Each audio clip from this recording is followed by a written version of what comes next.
Bonjour à tous! Donc dans cette vidéo, on va voir le point de partage.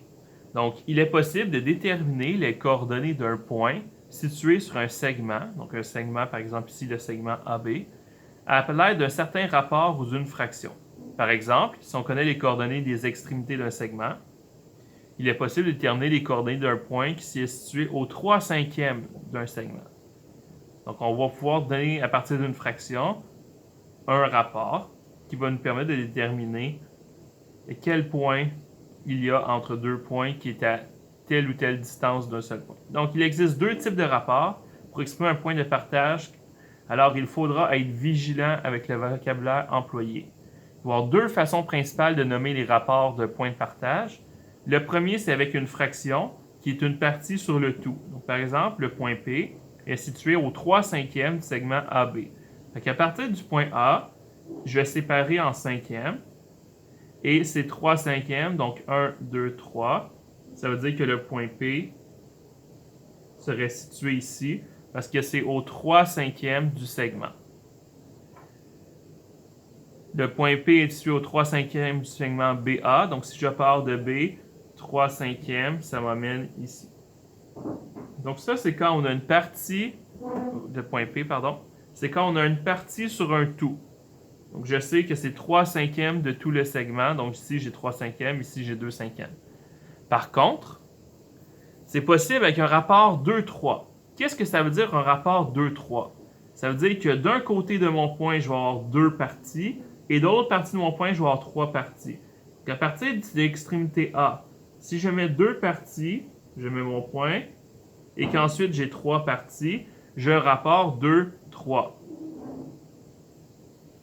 Et ici, si je rapporte 2-3 à partir de l'extrémité B, je vais avoir 2, mon point, et ici, une partie de 3. Donc ça, c'est 3/5e de tout le segment, et ici, c'était 2-3, donc 2 parties, 3 parties. Comment on fait pour convertir un rapport 2-3 en rapport de fraction? Bien, 2 plus 3, ça donne 5. Ça veut dire que c'est donc un rapport 2 sur un total de 5. Donc, j'ai deux parties ici sur un total de 5. Et ici, j'aurai trois parties sur un total de 5. Donc, on peut convertir ces rapports-là en rapports fractions comme l'autre. En fait, je vous suggère fortement de le faire. Ça va être plus simple pour nos calculs. Donc, prochaine page, on va voir comment calculer ça, un point de partage. Donc, le point de partage, c'est défini par le point de départ et le rapport partie sur tout. Donc, ici, la formule qui permet de déterminer les coordonnées du point de partage P d'un segment est la suivante. Donc, ça, c'est notre formule.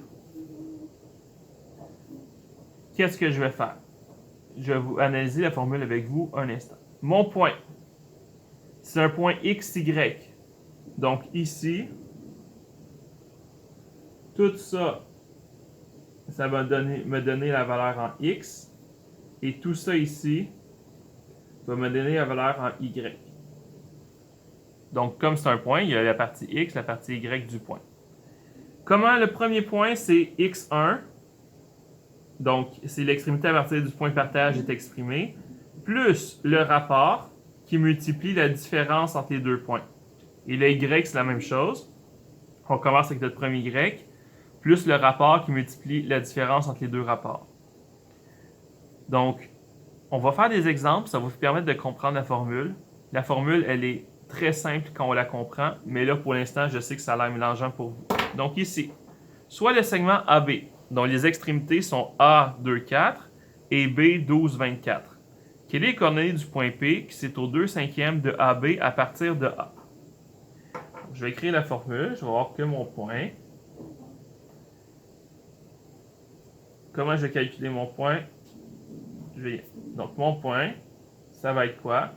Ça va être X1 plus le rapport M sur B fois X2 moins X1. Ça va me donner mon Y, mon X, pardon. Et après mon Y, je vais avoir Y1 plus M sur B fois Y2 moins Y1. Donc là, on va le calculer. Mon point, ça va être quoi dans le fond? Mon x1, le x du point de départ. Le point de départ, c'est A, donc je vais écrire 2 pour le x. Plus, mon rapport, c'est un rapport 2 sur 5. Donc je vais écrire 2 sur 5, parenthèse. Le x du deuxième point, c'est 12, moins le x du premier point, c'est 2. Pour le y maintenant, le y du point A, c'est 4, plus 2 cinquièmes, parenthèse. Le y du deuxième point, c'est 24.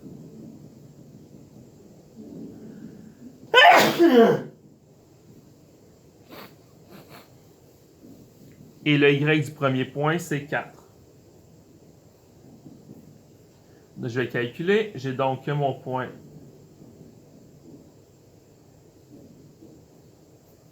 2 cinquièmes fois, ça donne 10, 2 cinquièmes fois 10, j'obtiens. On peut tout faire ça sur la calculatrice, donc 2 plus 2 cinquièmes fois 10, j'obtiens 6. Et le y, 4 plus 2 cinquièmes fois 20, j'obtiens 12. Donc mon point P, c'est le point 6, 12. Vous auriez pu calculer 12 moins 2, ça donne 10. 2 cinquièmes fois 10, ça me donne 4. 2 plus 4, 6. 24 moins 4, ça donne 20. 2 cinquièmes fois 20, ça me donne 8. 4 plus 8, 12. Même chose pour le deuxième. Là, je manque un peu de place, donc je vais pas écrire la formule parce que je manque de place, mais j'aimerais que vous écriviez toujours la formule avant de le calculer. J'obtiens donc que mon point, c'est parenthèse, soit le segment SR dont les extrémités sont moins 4, 5, moins 1 et 2, 5, pardon, et 10, 13. C'est quoi les coordonnées du point P qui commence à S? Dans le rapport 1, 3. Donc le rapport 1, 2.3, ça veut dire que c'est 1 sur un total de 4 parties. Donc c'est un rapport de 1 quart. Donc le M, mon premier point, donc ça c'est, et je commence avec ça. Vous pouvez vous l'indiquer si vous voulez. Ça, c'est mon x1, y1. Ça, c'est mon x2, y2. Pourquoi? Tout simplement parce qu'on commence avec le point S. Donc, le x du point 1, c'est 10. Moins 1 quart. Fois parenthèse, le x du point 2, qui est moins 2. Moins le x du point 1, qui est 10. Et pour le y maintenant, le y du point 1, c'est 13, moins 1 quart, fois le y du point 2, c'est 5, moins le y du point 1, qui est 13. Et donc, mon point, ça va me donner que le point P, 10 moins 1 quart, parenthèse, moins 2, moins 10, me donne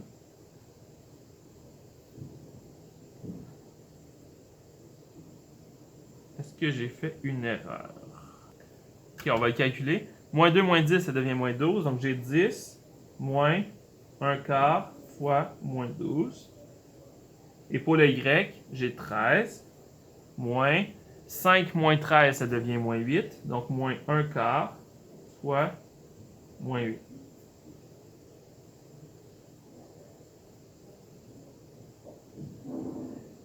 Et donc, 1 quart fois moins 12, ça devient moins 3. Moins 3 fois moins, ça devient plus 3. Donc, mon point, ça donne 13, virgule. Et 1 quart, moins 1 quart fois 8, ça donne plus 2, donc 15. Est-ce que c'est possible? Ah ah, j'ai fait une erreur, une grave erreur. Quelle est mon erreur, les amis? Premièrement, est-ce que c'est vrai que 15 et 13, 15, c'est entre ces deux points-là? Pas du tout. Deuxième erreur, dans ma formule, regardez, j'avais pas de place pour la retranscrire. J'ai oublié d'écrire la formule. La formule ici, c'est un plus. Et ici, j'ai un plus. Donc j'ai plus ici. Plus ici. Donc, ce n'est pas 10 plus 3, c'est 10 moins 3.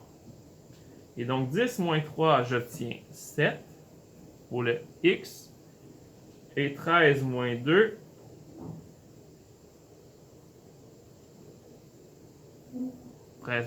j'obtiens 11. Et là, je vais vérifier sur la calculatrice que c'est vrai. 10 plus 1 quart fois moins 2 moins 10. Ça me donne bien 7. Et 13 plus 1 quart fois 5 moins 13 me donne, oups, j'ai oublié la parenthèse, me donne bien 11. Donc, il faut faire attention avec les signes. Il faut faire attention, on réutilise la même formule. Donc, c'est toujours mieux de réécrire la formule. Comme vous voyez, la seule fois que je ne l'ai pas réécrit dans ces problèmes aujourd'hui, j'ai fait une erreur automatiquement. Donc, faites attention, vous écrivez votre formule et après, vous trouvez votre point. Et donc, le dernier problème qu'on voit dans cette vidéo. Martin habite sur la même rue que l'école, tout comme son ami Fred qui habite au 5/6e entre la maison de Martin et de l'école. Donc, la maison de Martin, c'est représenté par le point -7, -9, et la maison de Fred, c'est le point 5, 12. Si je faisais un plan cartésien, là je le fais à la main levée environ, on va dire que ça c'est 5, ça c'est 10, si j'ai 5, si j'ai 10, moins 5, moins 10, puis ici mettons moins 5, moins 10. Donc j'ai la maison de Martin qui est moins 7, moins 9. Donc moins 7, moins 9, ce sera environ ici. Ça c'est la maison de Martin. J'ai la maison de Fred qui est en ligne droite et qui est le point 5, 12. Donc 5, 12, on va dire ici. Ça c'est une belle ligne droite. Je ne sais pas si ça passe par 0, 0 ou non. Je ne sais pas. J'ai tracé à main levée. Et l'école, elle est un peu plus loin. Elle est environ ici. Pourquoi je dis que l'école est un peu plus loin? Ça, c'est Fred. Ça, c'est l'école. Pourquoi je dis que l'école est un peu plus loin? Parce que je sais que Fred est à 5/6e du trajet. Ça, c'est 5/6e de tout le trajet de l'école. Comme c'est à 5/6e du trajet, je peux utiliser la formule du point de partage. Si vous regardez, ça, ce serait mon x1. L'école, ce serait mon x1, y1. Donc, regarde, je peux te dire dans x1, y1, je le sais, c'est qui? C'est la maison de Martin, puis c'est le point moins 7, moins 9. Donc, ça, je le connais. Mon x2, y2, c'est l'école. Ça, je ne le connais pas. Donc, on va laisser x2, y2. Je ne connais pas les points. Par contre, la réponse du point de partage, le point de partage, on le connaît. Le point de partage, c'est 5, 12. Fait que ça veut dire que si je me concentre sur les x, le x du point de partage, c'est 5. Ça, c'est égal à la formule que j'avais écrite. x1, c'est moins 7, plus la fraction, c'était 5/6e, fois x2 que je ne connais pas, moins 7. Est-ce que je peux trouver x2? Ben oui, j'ai une équation.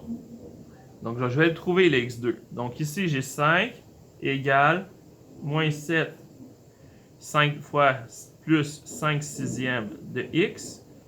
Donc, 7 positif. 7 fois 5, ça donne plus 35/6e. OK? Et donc, je vais faire plus 7 de chaque côté. J'obtiens 12 égale 5/6e de x plus 35/6e.